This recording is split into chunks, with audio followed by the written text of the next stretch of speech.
Cronache Trevigiane è una produzione Z Group.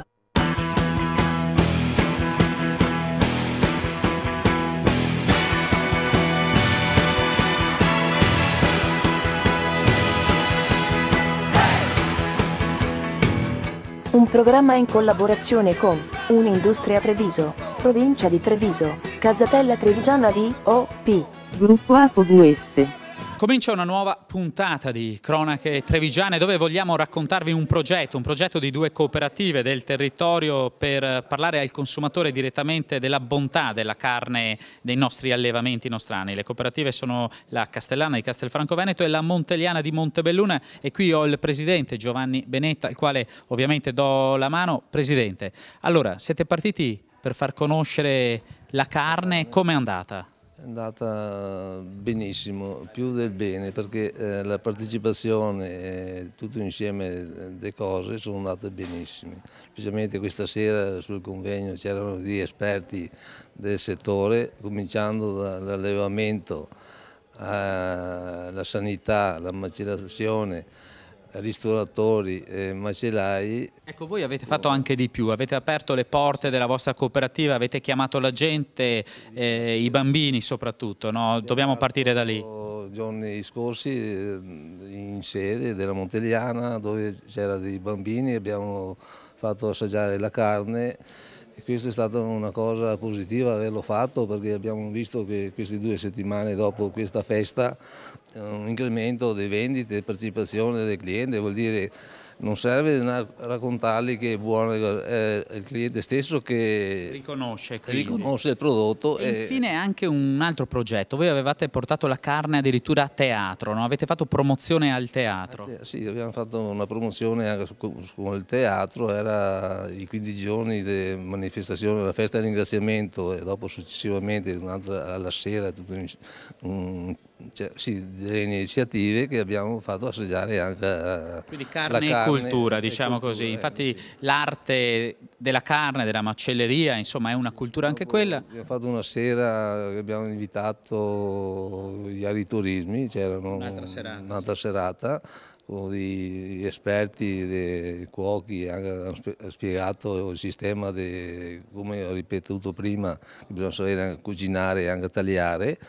È stata quindi un'iniziativa vostra, un progetto molto articolato, no? Con grande soddisfazione. Grande soddisfazione, perché abbiamo visto che c'è un ritorno e questo bisogna cominciare a seminare per dopo raccogliere. Certamente, io la ringrazio della partecipazione, di questa testimonianza. Noi tra poco, Presidente, avremo ai nostri microfoni anche un ospite vostro, Moreno Morello. Rimanete con noi. È plausibile la trasformazione del Veneto in un'unica grande metropoli?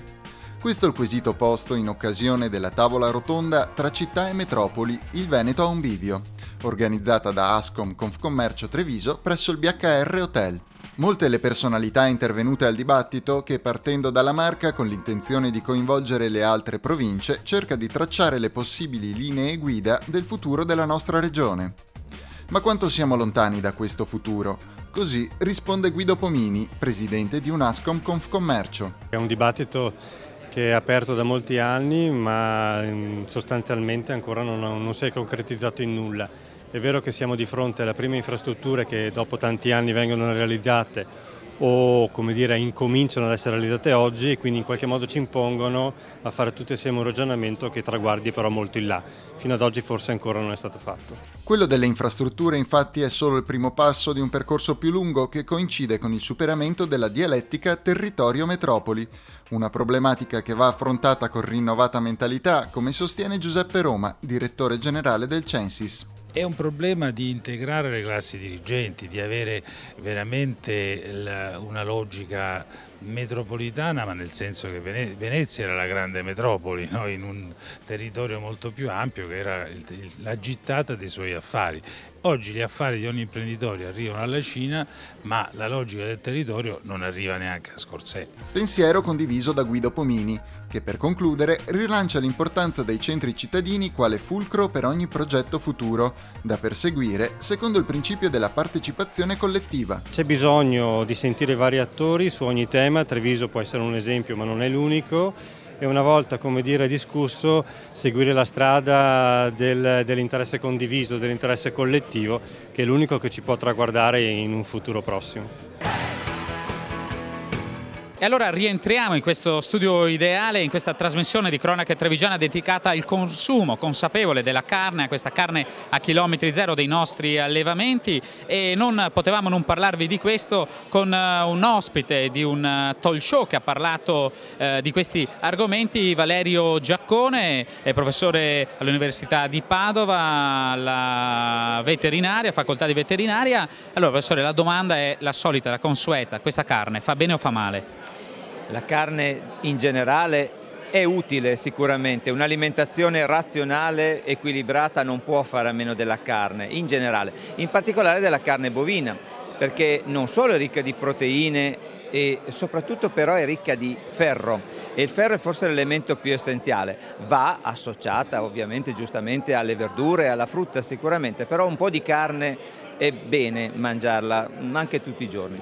E in questa carne bisogna dire che il grasso, quello buono, la rende buona. Scusate il gioco di parole. Sì, è vero, il grasso non va visto sempre come un nemico, certo non bisogna esagerare in niente, quindi anche nel mangiare delle carni troppo grasse, però non è vero che le carni bovine sono ricche di grassi cattivi, anzi hanno una buona componente di grassi buoni, cioè di quelli che servono per proteggere le nostre arterie. Perché con l'alimentazione razionale che adesso hanno gli animali sicuramente è molto migliorata la condizione dei grassi anche nelle carni bovine. Da consumatori dobbiamo pretendere una buona frollatura della carne, lei diceva. Se possibile sì, perché la frollatura è quella che rende una carne più saporita, più tenera, più succosa. Purtroppo non sempre adesso i consumatori riescono a trovare carni che siano ben frollate, vale a dire frollate almeno 15 o 20 giorni in cella frigorifera. Un talk show in conclusione con Moreno Morello, una serata penso divertente, com'è andata? Direi benissimo, perché dove sta scritto che per imparare qualche cosa bisogna sempre annoiarsi o stare in un'aula universitaria ad annoiarsi? Anche divertendosi un po' si impara, forse anche di più che non così annoiandosi. Allora, io la ringrazio per la sua testimonianza e partecipazione. Noi ci fermiamo qui, un servizio di Cronache Trevigiane, e poi vediamo allora se riusciamo a portare ai nostri microfoni proprio Moreno Morello direttamente da Striscia la Notizia tra poco.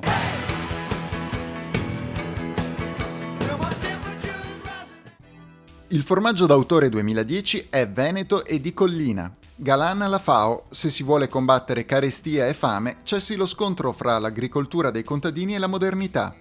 Natale: i consigli della Forestale per conservare la tradizione nel rispetto dell'ambiente. Proclamato il formaggio dell'anno 2010, è il Collina Veneta Stravecchio del caseificio San Rocco di Tezze sul Brente in provincia di Vicenza. Il vincitore è stato scelto tra le 13 grolle d'oro risultate dalla scrupolosa valutazione dei maestri assaggiatori ONAF, guidati dal presidente Alberto Marcomini, che hanno con assoluta professionalità compiuto il lavoro di valutazione. Si è tenuta presso la sede della FAO a Roma la tavola rotonda ad alto livello sull'importanza del Trattato internazionale sulle risorse energetiche vegetali per l'alimentazione e l'agricoltura. Sono i contadini il centro di ogni agricoltura, ha affermato nel suo intervento il ministro Giancarlo Galan, ed è una presenza questa notevolmente cresciuta in Asia e in Africa nel corso degli ultimi anni. Riterrei un errore gravissimo per l'intera umanità, ha concluso il ministro, se non tentassimo di superare l'antico e dannosissimo scontro tra agricoltura contadina e modernità, fra le conoscenze e le abilità proprie dell'agricoltura cosiddetta tradizionale e le conoscenze e le abilità che la nostra contemporaneità offre a chi ha il dovere morale e politico di combattere ineguaglianze, miseria e fame. Il Corpo Forestale dello Stato raccomanda di acquistare gli alberi presso i vivai per poter essere sicuri di utilizzare piante provenienti da una regolare attività agricola di tipo vivaistico. Le piante coltivate infatti sono contrassegnate da un tagliandino di riconoscimento che indica, oltre alla denominazione del vivaio, il luogo di origine, la specie di appartenenza e l'età. Gli abeti presenti sul mercato natalizio derivano per circa il 90% da coltivazioni vivaistiche che occupano stagionalmente oltre 1000 aziende agricole specializzate, mentre il restante 10% proviene dalla normale pratica forestale.